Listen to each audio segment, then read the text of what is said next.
बच्चों लोग, आज के सेशन में हम लोग सीखने वाले हैं लिमिटिंग रिएजेंट कैसे फाइंड करते हैं। लिमिटिंग रिएजेंट का कॉन्सेप्ट क्या होता है, ठीक है। तो कॉन्सेप्ट ऑफ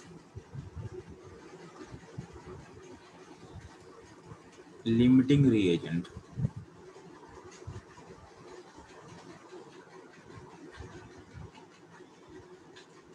बात समझ में आ रहा है आप लोग को? अब ध्यान देना, इस कॉन्सेप्ट को समझने के लिए आपको मैं एक एग्जांपल दिख रहा है, ठीक है। मान लेते हैं कि एज ए इंजीनियर आप एक कार बनाने वाली कंपनी को ज्वाइन कर रहे हैं, ठीक है। तो कार बार जो बनाने वाली कंपनी है उसका 3 प्लांट है। तो प्लांट का नाम हम P1 लिख दे रहे हैं।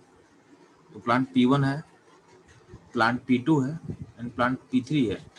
ध्यान ना, जो प्लांट P1 में वो लोग क्या कर रहे हैं, व्हील्स बनाता है, व्हील्स। तो प्लांट P1 है वो व्हील्स को मैन्युफैक्चर करता है, ठीक है। बात समझ में आ रहा है? जो प्लांट P2 है वो बॉडी बनाता है, यानी आपके कार के बॉडी को बनाएगा, ठीक है। तो व्हील्स हो गया, बॉडी हो गया। एंड प्लांट P3 है वो कार के इंजन को बनाता है, कार के इंजन को बनाएगा। तो कार का इंजन यहाँ मैन्युफैक्चर होता है, ठीक है। कार का व्हील्स है यहाँ मैन्युफैक्चर होता है। तो इसको शॉर्ट में मैं लिख रहा हूँ, प्लांट P1 क्या है, ठीक है। ये ऐसा करता है ना, प्लांट P1 छोड़ दो, इस प्लांट P1 जो लिख रहे हैं उसको प्लांट बोल रहे हैं, ये प्लांट W हो गया। W प्लांट का मतलब यहाँ व्हील्स बनेगा।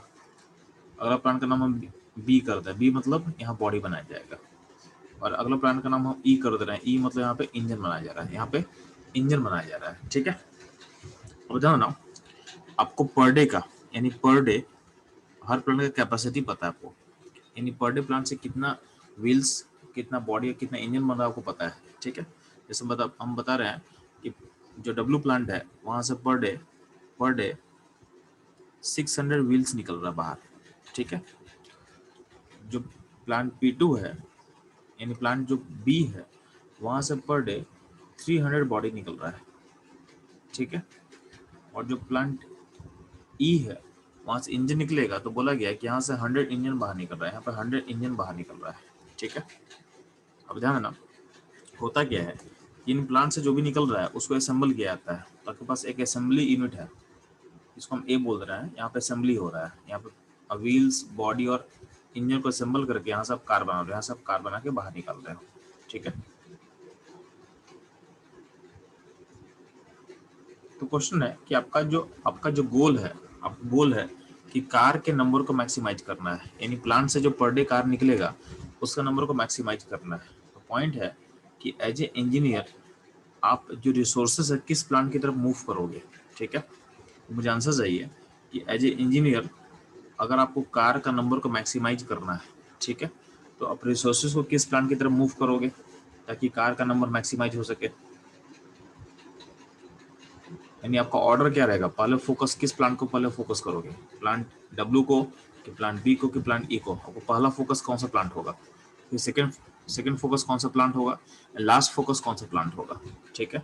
तो फटाफट मुझे आंसर कर बताएंगे आप लोग कि एज ए इंजीनियर अगर आप कार का आउटपुट बढ़ाना चाहते हो, आपका जो रिसोर्सेस है उसको किस प्लांट की तरफ मोबिलाइज करोगे, उसको प्रायोरिटाइज करके बताओ मुझे फास्ट।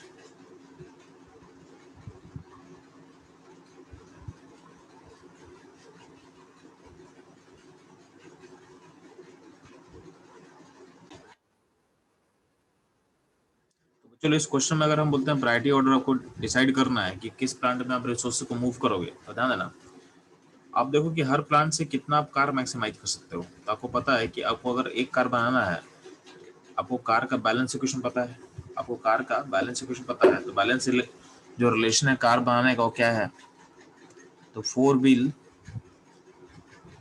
1 बॉडी एंड 1 इंजन मिलके कार बनेगा, मिलके एक कार बनता है। बात समझ में आ गया? इस रिलेशन को आप सोचेंगे, ध्यान देना, आपके पास अगर 600 व्हील्स है, तो 600 व्हील से आप पर डे कार कितना बना सकते हो, तो पर डे कार बन सकता है आपका कितना, तो इससे 150 कार बन सकता है, ठीक है। अगर सिर्फ व्हील्स को देखे, बॉडी इंजन को नहीं देखे, तो आपका व्हील्स के थ्रू 150 कार बनाने के लिए आप कैपेबल हो, यानी 150 कार के लिए व्हील्स आपके पास मौजूद है पर डे में। बॉडी 300 है तो 300 से आप 300 कार बना सकते हो। तो अगर बॉडी से सिर्फ आप देखोगे तो आप 300 कार प्रोड्यूस कर सकते हो। ठीक है, इंजन ध्यान देना, अगर इंजन 100 है तो इसे आप 100 कार बना सकते हो। तो कहीं नहीं, ध्यान देना, अगर आप देखोगे तो चूंकि आपको हर कार में तीनों तीनों कंपोनेंट चाहिए, तो सबसे कम कार किससे बनेगा? तो सबसे कम कार बन रहा है इंजन से। तो इंजन आपके प्रोसेस को लिमिट कर दे रहा है, इंजन आपके प्रोसेस को लिमिट कर दे रहा है। यानी हो क्या रहा है कि चूंकि आपके पास इनफ व्हील्स है, इनफ बॉडी है, लेकिन इंजन कम है, तो इंजन जितना होगा तो हर कार में चूंकि आपको एक इंजन लगाना ही पड़ेगा, तो जितना इंजन से कार बन सकता है उतना ही आपका कार प्रोड्यूस कर पाओगे। यानी पर डे इस कैपेसिटी के बाद भी पर डे आपका कार कितना निकलेगा? तो पर डे आपका कार 100 निकलेगा। तो आपका जो कैपेसिटी रहेगा वो पर डे का 100 का है। तो 100 कार जब आप बनाओगे तो इंजन कितना बचेगा? तो ध्यान ना, 100 कार बनाने के बाद इंजन हो जाएगा 0। ठीक है, इंजन बचेगा नहीं, इंजन बचेगा नहीं। ठीक है, बॉडी कितना बचेगा? तो 100 कार बनाने में आप 100 बॉडी आप कंज्यूम करोगे तो कितना बॉडी आपके पास रिमेन बचेगा? तो 200 बॉडी आपके पास रिमेन बचेगा। ठीक है, इतना बचा हुआ रहेगा आपके पास। और 100 कार के लिए व्हील्स कितना यूज होगा? 400। तो आपके पास व्हील्स कितना रिमेन बचेगा? तो 200 व्हील्स बचेगा। बात समझ में आ रहा है? ठीक है, तो एक बार गौर करना, सबसे कम कौन सा है? तो सबसे कम इंजन है। तो अगर कार को अगर नंबर को मैक्सिमाइज करना तो पहले आपको इंजन का कैपेसिटी बढ़ाना पड़ेगा। कहाँ तक बढ़ाना पड़ेगा? जब इंजन आप 150 पहुंच जाओ, क्योंकि अगला जो लिमिटिंग फैक्टर हो व्हील्स बनेगा। तो पहले आप इंजन को जब 150 पहुंचा दोगे तो फिर इंजन और व्हील्स दोनों में फिर काम करना पड़ेगा।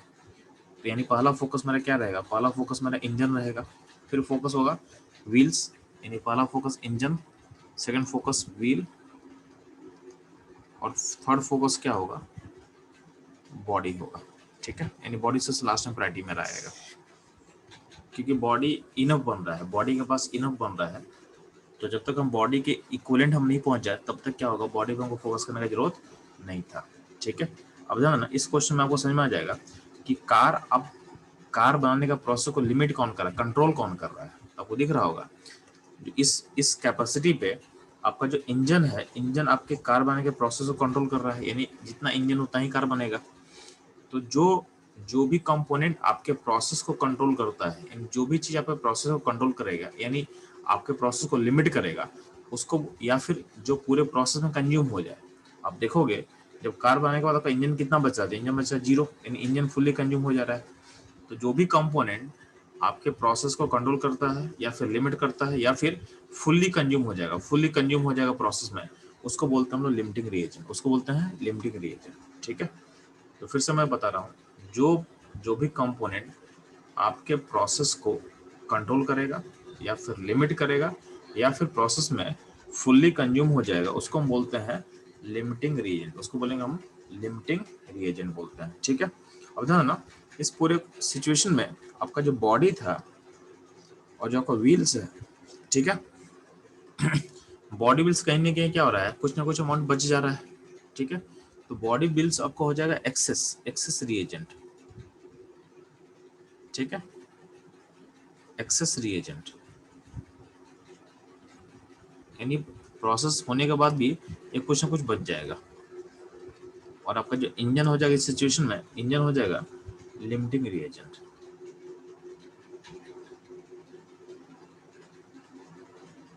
तो यहाँ पे देखो, ये सिचुएशन क्या आपके लिए बहुत नोन था। तो यहाँ पे क्या हो, यहाँ पे आपको आंसर बताना बहुत आसान हो गया। ठीक है, यहाँ पे आप इजीली आंसर को बता पा रहे हो। यही काम केमिस्ट्री में करना है, यही काम केमिस्ट्री में करना है। ठीक है, तो ध्यान देना, आप इतना इजीली आंसर बता इसलिए पा रहे हो क्योंकि आपको बैलेंस इक्वेशन पता था, आपको बैलेंस इक्वेशन पता था। तो बैलेंस इक्वेशन कार्बन का पता है, जिससे आप इस आंसर को इजीली बता पाए। ठीक, अब ध्यान देना, आपके पास केमिस्ट्री का हर इक्वेशन क्या है? इस एक रिलेशन देगा।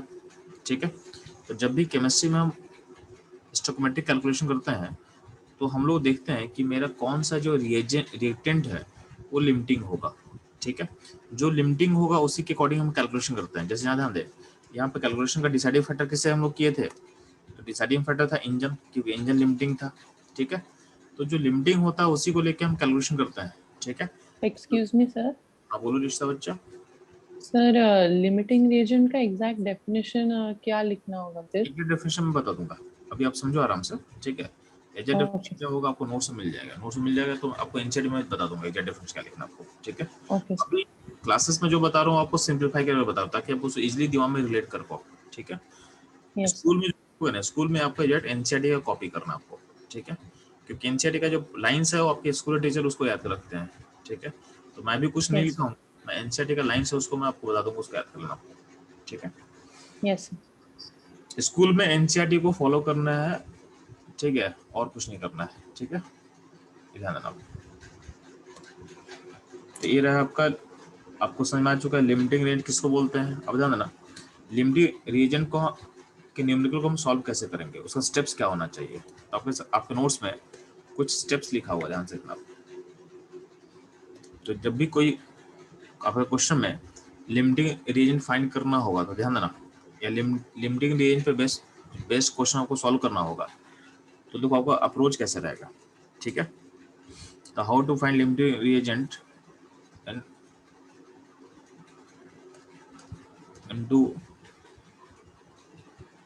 and do stoichiometric calculation।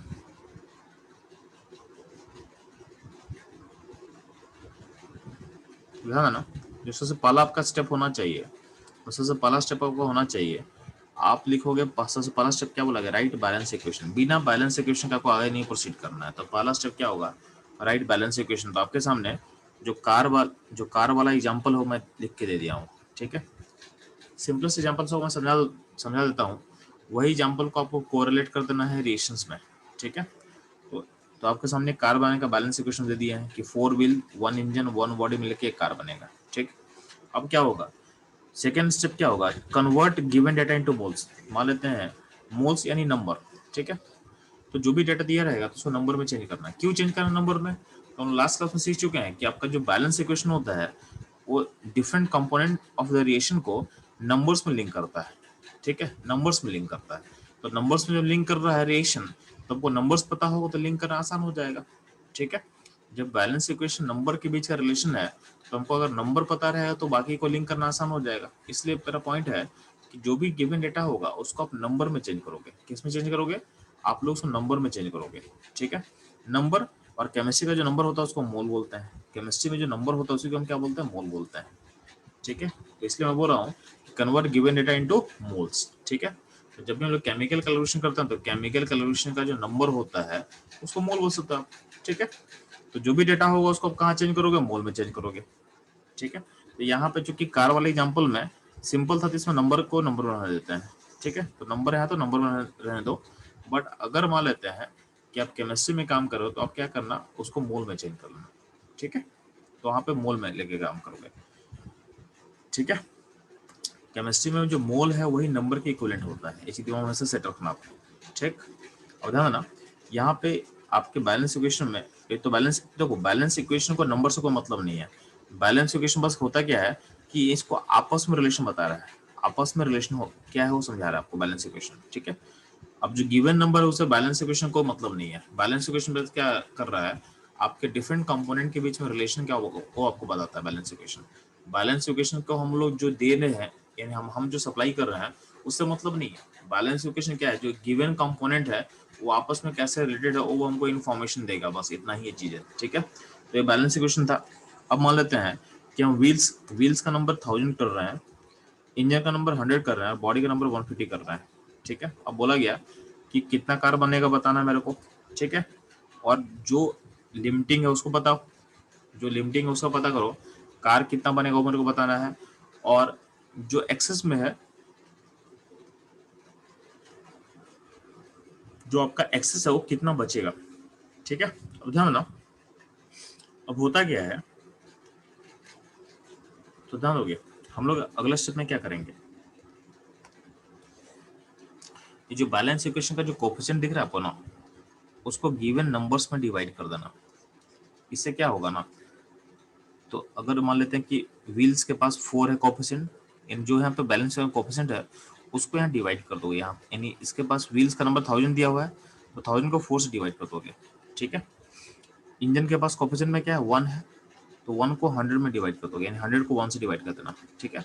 Body के पास कोफिशिएंट क्या लिया हो 1 है, तो क्या करना, बॉडी के पास जो कोफिशिएंट है 1 है, तो 150 को 1 से डिवाइड कर देना। तो ये बोला है डिवाइड द मोल और number of each reactant bye there coefficient in the balance reaction. तो यहाँ पे हम डिवाइड कर दिए। डिवीजन से आखिर होता क्या था ना, जैसे मैंने डिवाइड कर रहे होता है, एक कितना आ गया 250 आ गया, इसको डिवाइड करने से कितना आ गया 100 आ गया, और यहाँ भी 150 आ गया। तो डिवीजन के बाद जो नंबर मिल रहा है ना, ध्यान सुनना मेरा बात, डिवीजन के बाद जो आपको नंबर मिल रहा है, नंबर बेसिकली क्या है ना, ये नंबर बता रहा है कि अगर व्हील्स का हम पूरा यूज करेंगे तो 250 कार बनेगा, अगर इंजन को पूरा यूज करेंगे तो 100 कार बनेगा, और बॉडी को पूरा यूज करेंगे तो 150 कार बनेगा। यानी हर रिएक्टेंट अगर फुल्ली कंज्यूम होगा तो कितना का पॉट बनेगा आपको बताया जा रहा है, यानी उसके बीच में रिलेशन बता रहा है। तो यहाँ देखो सबसे लिस्ट अमाउंट किससे प्रोड्यूस होगा, तो आपको दिख रहा है कि सबसे छोटा बनेगा इंजन से, तो जिससे सबसे छोटा बनेगा वो हो जाएगा आपका लिमिटिंग। इसका मतलब ये बोलना चाह रहे हैं हम कि इस पूरे प्रोसेस में जब जो नंबर गिवन नंबर या गिवन मोल को जब डिवाइड करोगे उससे कोफिशिएंट से, तो सबसे जो छोटा होगा ना, जो सबसे छोटा निकलेगा वो हो जाएगा लिमिटिंग रिएजेंट, ठीक है। सिंपल सा चीज है कि बैलेंस इक्वेशन के कोफिशिएंट से गिवन नंबर्स को जब डिवाइड, गिवन नंबर्स या फिर गिवन मोल्स को जब आप डिवाइड करते हो ना, उसमें जो सबसे स्मॉलेस्ट आएगा वो आ जाएगा, वो हो जाएगा आपका लिमिटिंग रिएजेंट। तो ये लिमिटिंग रिएजेंट बनाने का तरीका हो गया, यानी उसको कैसे पहचानते हैं, ठीक है, ये जानना। तो इससे बोला गया द लीस्ट नंबर, जिसका सबसे डिवीजन के बाद सबसे स्मॉलेस्ट नंबर जो होगा वो करस्पॉन्ड करेगा लिमिटिंग रिएजेंट को, ठीक है। तो एक हम लोग लिमिटिंग रिएजेंट पहचान लिए। तो इस क्वेश्चन का लिमिटिंग रिएजेंट कौन हो गया, इंजन हो गया। इंजन, तो इस स्टेप का बस मोटो इतना ही था, इस स्टेप का बस मोटो था कि लिमिटिंग पहचानना, लिमिटिंग का पहचान, तो लिमिटिंग इंजन हो गया। अब लिमिटिंग इंजन हो गया तो वापस आप यहाँ पे जाओ, वापस आप आ जाओ, वापस किस पे आ जाओ, तो वापस इस नंबर पे आ जाओ, 1000, 100 एंड 150 पे आ जाओ। प्रीवियस स्टेप हम सीख चुके हैं कि लिमिटिंग कैसे हुआ, निकाल दिए। अब लिमिटिंग निकल गया तो लिमिटिंग के अकॉर्डिंग कैलकुलेशन करो, यानी लिमिटिंग रेंज को यूज करके कैलकुलेशन करना है। तो ध्यान देना, जो इंजन है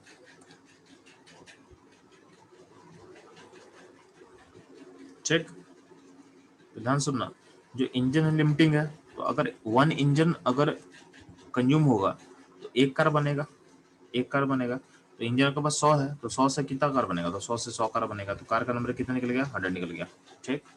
अब ध्यान ना, एक इंजन एक बॉडी से रिलेट करता है, यानी एक बॉडी के साथ क्या होगा, असेंबल होगा। तो अगर 100 इंजन होगा तो 100 इंजन 100 बॉडी के साथ असेंबल करेगा, तो बॉडी कितना बचेगा, तो बॉडी बचेगा 50।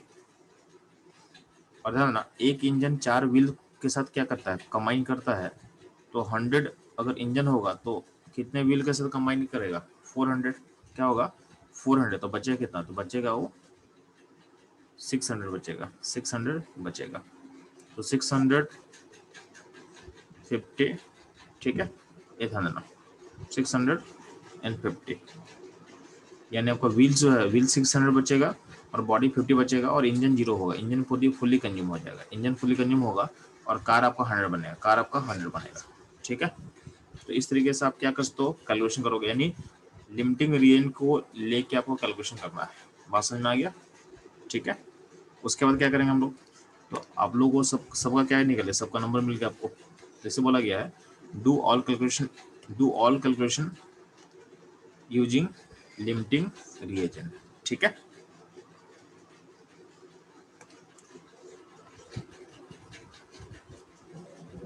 यहाँ तक आप लोग क्लियर बच्चों लोग, इसमें कोई डाउट है तो पूछ सकते हैं आप लोग प्रोसेस में।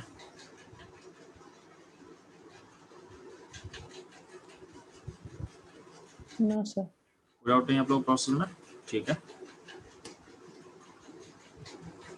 तो चलते हैं कुछ क्वेश्चन सॉल्व करते हैं हम लोग।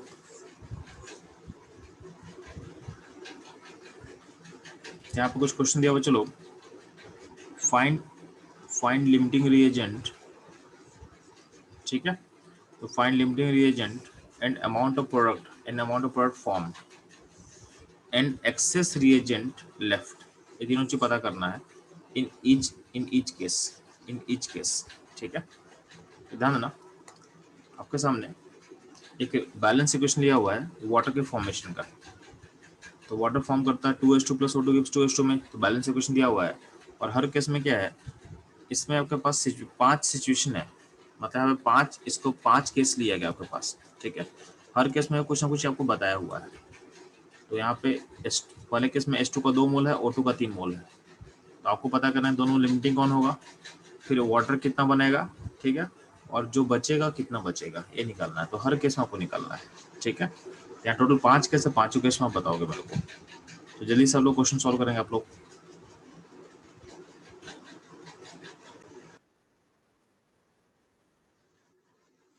तो चलो ध्यान देना। तो फर्स्ट क्वेश्चन सॉल्व कैसे करेंगे, तो ध्यान देना, इसका बैलेंस इक्वेशन कोएफिशिएंट है, हाइड्रोजन का जो कोएफिशिएंट है 2 है, ऑक्सीजन का क्या है 1 है, ठीक है, और वाटर का क्या है 2 है, ठीक है। तो ध्यान दोगे तो यहाँ पे जो फर्स्ट क्वेश्चन है, फर्स्ट क्वेश्चन में मोल हाइड्रोजन का 2 दिया हुआ है, ऑक्सीजन का 3 दिया हुआ है। तो अब क्या करना, इस मोल को डिवाइड करोगे इसके कोएफिशिएंट से, तो 2 मोल बाई 2 करेंगे तो आंसर इसका वैल्यू होगा 1, और 3 मोल को 1 से डिवाइड करें तो आंसर कितना हो 3 होगा। तो 1 एंड 3 में छोटा कौन है, 1 3 में छोटा 1 है। इसका मतलब जो हाइड्रोजन है वो होगा लिमिटिंग, क्योंकि जो 1 है वो हाइड्रोजन को कॉरस्पॉन्ड कर रहा है। तो आपका हाइड्रोजन जो होगा लिमिटिंग हो जाएगा, यानी पहले केस में आपका जो हाइड्रोजन लिमिटिंग हो जाएगा। तो अगर लिमिटिंग हो जाएगा, ध्यान देना, तो ध्यान देना इसका 2, अब बैलेंस इक्वेशन को रिफर करो। तो बैलेंस इक्वेशन को आप रिफर करोगे तो यहाँ का जो 2 मोल है, 2 मोल से वाटर 2 मोल बन रहा है। तो क्वेश्चन में दिया कितना हुआ, तो क्वेश्चन में आपका 2 दिया हुआ है, क्वेश्चन में आपका 2 दिया हुआ है। तो ध्यान देना, तो 2 से जब 2 बनता है तो यहाँ 2 से कितना बनेगा, 2 से आपका 2 बनेगा। बात समझ में आ रहा है। इसका वाटर का मोल क्या होगा आपका 2 बनेगा। बात समझ में आ रहा है, ठीक। अब देना आपका जब यहाँ पे आप, तो आपका हाइड्रोजन बचेगा कितना, तो हाइड्रोजन बचेगा 0, ठीक। तो वाटर बन गया 2 मोल, हाइड्रोजन बचा 0 मोल। अब ध्यान देना O2 फोकस करते हैं, तो आपका 2 मोल अगर हाइड्रोजन होगा तो O2 कितना होगा, तो O2 होगा, O2 का 1 मोल से रेट करता है। तो हाइड्रोजन का 2 मोल O2 के 1 मोल से रेट करेगा। तो चूंकि आपके पास ऑक्सीजन का 3 मोल दिया हुआ है, तो उसमें से 1 मोल हटा दिया, 1 मोल हटा दे तो बचेगा कितना, तो बचेगा आपका 2 मोल आपका O2 बचेगा, ठीक है। तो इस तरह से आपको क्वेश्चन को सॉल्व करना है। बात समझ में आ रहा है, क्लियर आप लोगों को बच्चे लोग, यस सर। ठीक है। तो बाकी क्वेश्चन आप लोग अटेम्प्ट करेंगे।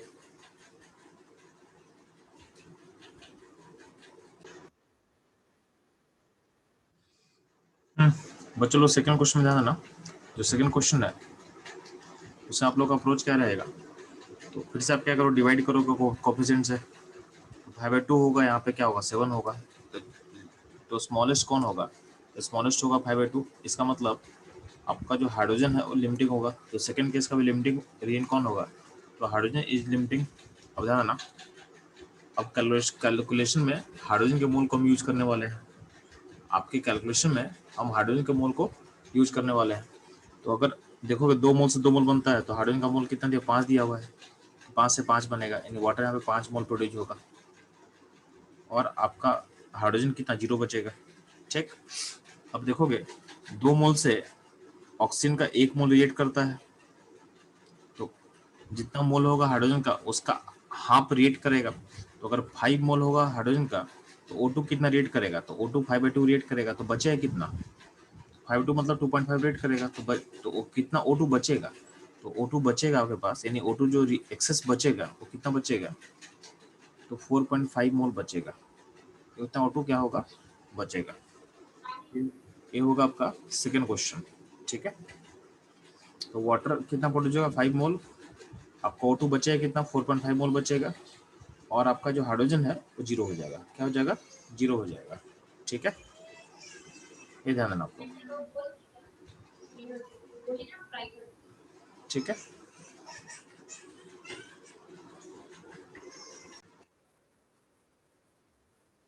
तो ध्यान रखो, चलो थर्ड क्वेश्चन में क्या दिया हुआ है, थर्ड क्वेश्चन में आपके पास हाइड्रोजन का वॉल्यूम दिया हुआ है। तो वॉल्यूम जब भी दिया हुआ तो अगर कुछ कंडीशन मेंशन नहीं किया हुआ है तो प्रेज्यूम करोगे ये वॉल्यूम दिया हुआ एसटीपी पे।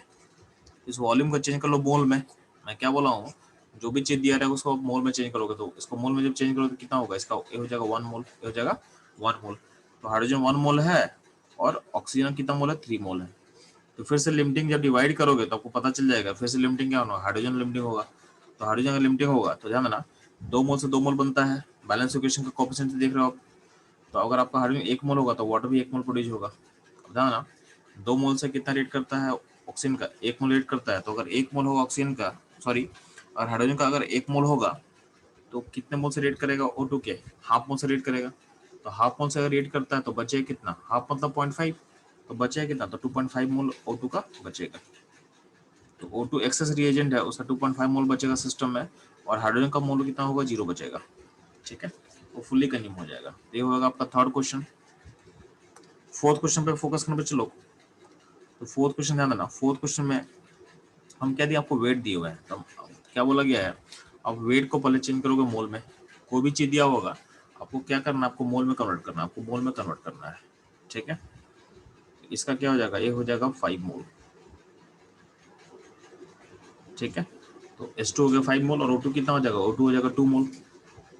तो पहले मोल में चेंज कर लिया। अब ध्यान देना, अब अगर कोएफिशिएंट से आप डिवाइड करते हो तो हाइड्रोजन का कोएफिशिएंट 2 है, तो यहाँ 5/2 और यहाँ पे 2/1। तो 5/2 और 2 में, यानी 5/2 एंड 2 में छोटा कौन होगा, छोटा होगा 2। इसका मतलब इस केस में लिमिटिंग कौन होगा, इस केस में लिमिटिंग होगा O2। तो दिस इज लिमिटिंग, यानी O2 जो होगा लिमिटिंग होगा। इस केस में जो कैलकुलेशन करोगे आप O2 को यूज करके कैलकुलेशन करोगे। इस केस का जो कैलकुलेशन होगा उसके लिए आपको O2 को यूज करना पड़ेगा, यानी O2 वाले डाटा को यूज करना है। तो ध्यान देना, आपको पता है कि O2 का 1 मोल से वाटर कितना बनता है, 2 मोल बनता है। ये बैलेंस इक्वेशन का रिलेशन है, 1 मोल O2 से 2 मोल वाटर बनेगा। तो अगर O2 का 2 मोल है तो वाटर कितना प्रोड्यूस होगा, तो वाटर प्रोड्यूस होगा 4 मोल,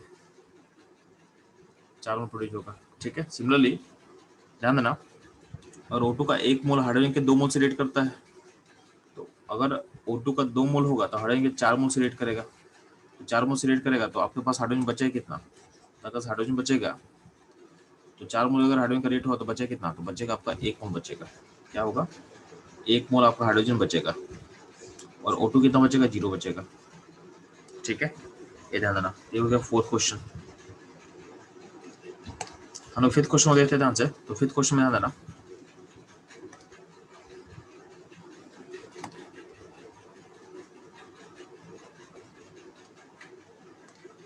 फिफ्थ क्वेश्चन फोकस करने ध्यान देना।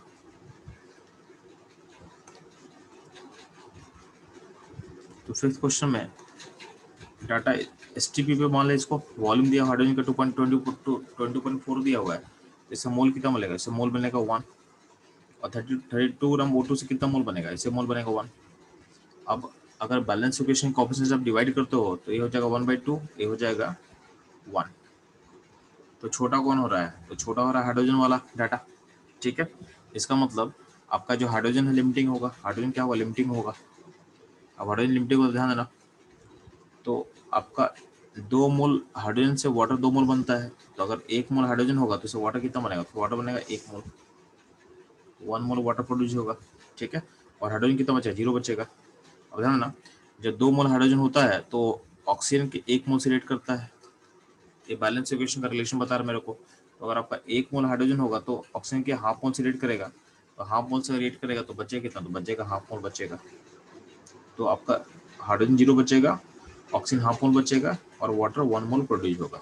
ठीक है, तो ये रहेगा इस रिलेशन का पांचों क्वेश्चन का सॉल्यूशन। ठीक है, ध्यान देना बच्चों लोग, आप लोगों को सॉल्व करना नेक्स्ट क्वेश्चन। तो यहाँ पे एक बैलेंस इक्वेशन दिया हुआ है अमोनिया के फॉर्मेशन का। अमोनिया फॉर्म कैसे करता है, तो N2 जब 3 हाइड्रोजन से रेट करेगा तो 2 मोल अमोनिया प्रोड्यूस करता है। ठीक है, तो बैलेंस इक्वेशन को दिया हुआ है, और आपके पास सामने टोटल 6 क्वेश्चन है। ठीक है, इस 6 क्वेश्चन को सिमिलर तरीके से आपको सॉल्व करना है। आपको लिमिटिंग पता करना है, अमोनिया का मोल कितना बनेगा वो बताना है, और जो एक्सेस रिएजेंट है उसका कितना अमाउंट बचेगा सिस्टम में वो आपको बताना है। ठीक है, तो फटाफट आप सॉल्व करके मुझे आंसर बताएंगे आप लोग।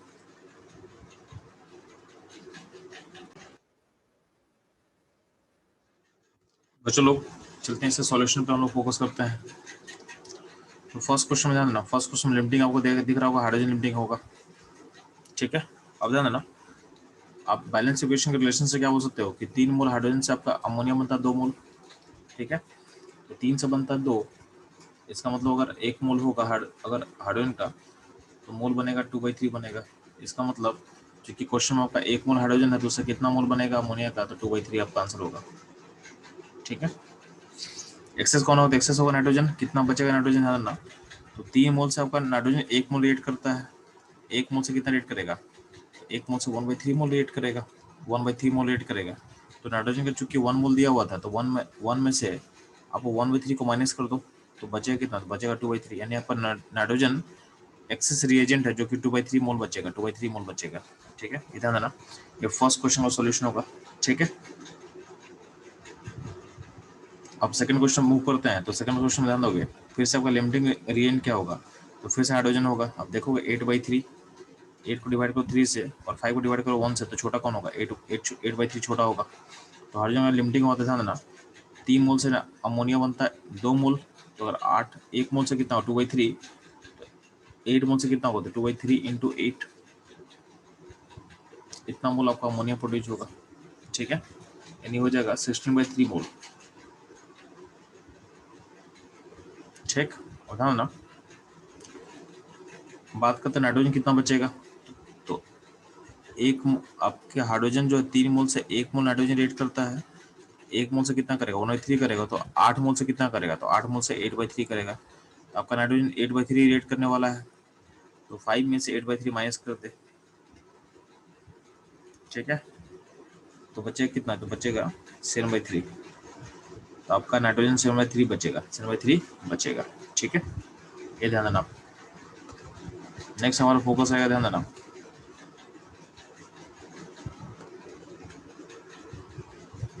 N2 है, N3H2 है। ठीक है, बैलेंस इक्वेशन आपका। तो नेक्स्ट क्वेश्चन में ध्यान देना, आपका वेट दिया हुआ था, वेट को चेंज करो मोल में। तो आपका हाइड्रोजन का मोल हो चुका है 2 और नाइट्रोजन का मोल क्या होगा? 1 होगा। तो 1/1 इन 2/3, तो छोटा फिर से कौन हो गया? तो फिर से छोटा हो जाएगा हाइड्रोजन। तो 3 से 2 मोल बनता है, तो 1 से बनेगा 2/3, तो 2 से बनेगा 2/3 इंटू 2 यानी 4/3 बनेगा अमोनिया। 3 रिएक्ट करता है 1 से। ठीक है, तो 1 रेट करेगा 1/3 से, 3 से, तो 2 रेट करेगा 2/3 से। तो 2/3 से रेट करेगा, तो 1 मोल चूंकि दिया हुआ था, तो 1 मोल में से 2/3 माइनस कर दे, तो बचेगा 1/3। तो 1/3 मोल आपका नाइट्रोजन बचेगा सिस्टम में। ठीक है, ये आपका थर्ड क्वेश्चन। ठीक, फोर्थ क्वेश्चन फोकस करेंगे। तो फोर्थ क्वेश्चन में क्या होगा? आपका हाइड्रोजन का मोल हो जाएगा 1 और आपका नाइट्रोजन का मोल हो जाएगा 2। तो फिर से लिमिटिंग होगा हाइड्रोजन। तो 3 से 2 बनता है अमोनिया, तो 1 से कितना बनेगा? तो 2/3 बनेगा। ठीक है, और 1 मोल हाइड्रोजन नाइट्रोजन को 1/3 मोल से रेट करेगा, तो आपका नाइट्रोजन बचे कितना? 2 मोल दिया हुआ था, 2 मोल में से 1/3 माइनस कर दे, यानी कितना हो जाएगा? 5/3 हो जाएगा, 5/3 हो जाएगा। इतना मोल आपका नाइट्रोजन बचेगा। ठीक है, ये रहेगा आपका फोर्थ क्वेश्चन का सॉल्यूशन। हम फिफ्थ का बात करते हैं। तो फिफ्थ में ध्यान देना, आपका नाइट्रोजन का मोल कितना? 0.5 होगा। इस लीटर को चेंज करोगे, गैसेस वॉल्यूम को चेंज करोगे मोल में। ठीक है, एक्सक्यूज मी सर। बोलो रिश्ता बच्चों। सर फोर्थ क्वेश्चन में NH3 का आपने क्या कहा था? ध्यान देना, फोर्थ क्वेश्चन में इस हाइड्रोजन का मोल 1 है। ठीक है, और N2 का मोल 2 है। तो लिमिटिंग होगा आपका हाइड्रोजन। अब ध्यान दोगे, अगर आपका 3 मोल, बैलेंस इक्वेशन का रिलेशन क्या है? 3 मोल हाइड्रोजन से 2 मोल अमोनिया बनता है। तो 3 से जब 2 मोल बनता है, 1 मोल से कितना बनेगा? 2/3 मोल। इसका मतलब आपका जो अमोनिया का मोल होगा वो 2/3 मोल होगा। ठीक है, यस सर। ध्यान दोगे। क्वेश्चन नंबर जो 5 है, 5 में जो डेटा उसको पहले मोल में चेंज करें, तो मोल में इसका 0.5 मोल हो जाएगा और इसका मोल हो जाएगा 2 मोल हो जाएगा। अब कंपेयर करेंगे तो लिमिटिंग कौन है? तो लिमिटिंग नाइट्रोजन होगा। और लिमिटिंग नाइट्रोजन होता है ना, अगर नाइट्रोजन 1 मोल होता तो आपका अमोनिया 2 मोल बनता है। तो अगर नाइट्रोजन 0.5 मोल है, तो आपका अमोनिया कितना बनेगा? अमोनिया डबल बनेगा, यानी 1 मोल बनेगा और नाइट्रोजन 0 हो जाएगा। ध्यान ना, 1 मोल नाइट्रोजन से हाइड्रोजन का कितना मोल रेट करता है? 3 मोल रेट करता है। तो 0.5 से कितना रेट करेगा? तो 0.5 इंटू 3 कर दे, तो 1.5 मोल क्या होगा? आपका हाइड्रोजन रेट करेगा। तो हाइड्रोजन का मोल कितना था? 2 था। 2 में से 1.5 माइनस कर दे, तो क्या होगा ये? तो ये हो जाएगा 0.5 मोल। तो 0.5 मोल आपका हाइड्रोजन बच जाएगा। ठीक है, ये ध्यान देना आपको। ये वो आपका फिफ्थ क्वेश्चन। ठीक है, नेक्स्ट मूव करते हुए चलो हम लोग 6 क्वेश्चन पे। तो 6 क्वेश्चन ध्यान दोगे, आपका जो नाइट्रोजन है, नाइट्रोजन का नंबर दिया हुआ है, तो इसको हम मोल में चेंज करेंगे। तो मोल में कितना होगा, तो मोल में चेंज करने के लिए नंबर को डिवाइड करते हैं किससे, एवोगाड्रो नंबर से। तो इसका वैल्यू हो जाएगा 0.1 मोल। और हाइड्रोजन का वॉल्यूम दिया हुआ है, तो हाइड्रोजन को वॉल्यूम को डिवाइड करें 22.4 से, तो वैल्यू हो जाएगा 1/4, यानी 0.25 हो जाएगा, 0.25 हो जाएगा।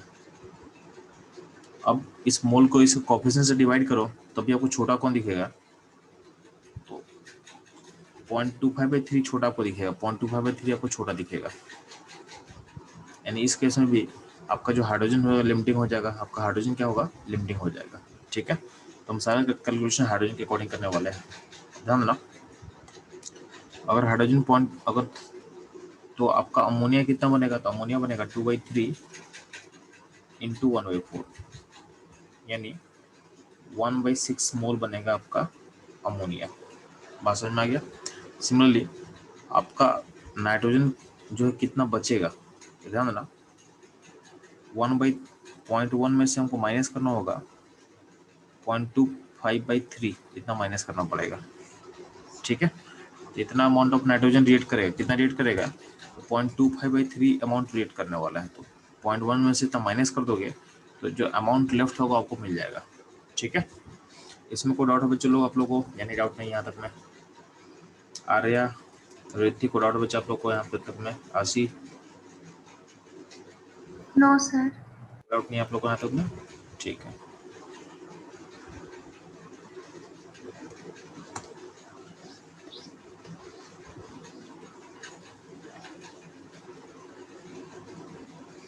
तो यहाँ ध्यान देना, ये आपके नोट्स के नेक्स्ट पेज में सॉल्यूशन सारा दिया हुआ है।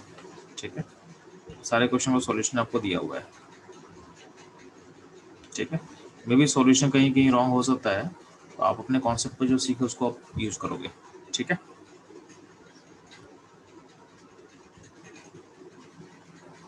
इसके साथ हमारा लिमिटिंग रीजन का टॉपिक जो होता है वो खत्म होता है। ठीक है।